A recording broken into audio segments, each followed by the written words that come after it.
আমি ভিডিও করতে এসে একটা বিষয় দেখে আমার হৃদয়ে খুব দাগ কাটলো।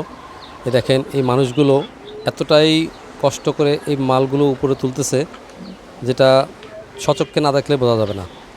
এদের প্রত্যেকের শরীর থেকে নাক মুখ থেকে সমানে পানি ঝরতেছে, যে শার্ট ভিজে একদম গোসল হয়ে গেছে। এরা প্রত্যেকেই কারো না কারো বাবারা এমনই হয়। আজকে রাঙামাটিতে প্রচণ্ড গরম, আমার হাতে এই মুহূর্তে স্যালাইনের বোতল আছে, আর এই মানুষগুলো এই গরমে এই মালগুলো উপরে তুলতেছে। ওফ, প্রতিটি বাবা তার পরিবারের জন্য এরকম পরিশ্রম করে যাচ্ছে। সেই সাথে এই মানুষগুলোকে স্যালুট জানাই, তারা এত কষ্টের মধ্যেও কাজ করে যাচ্ছে। আসলে কাজ ছাড়া আমাদের আসলে গতিও নাই। এই মানুষগুলোর কাঁধে পরিবারের দায়িত্ব, পরিবারের মানুষগুলোকে হাসি মুখে রাখার জন্য তাদের এই পরিশ্রম। এরকম পরিশ্রমী মানুষ দেখলে আমার কেন জানি খুব মায়া হয়, কিন্তু আসলে কিছুই করার নাই। পৃথিবীটাই একটা কষ্টের জায়গা।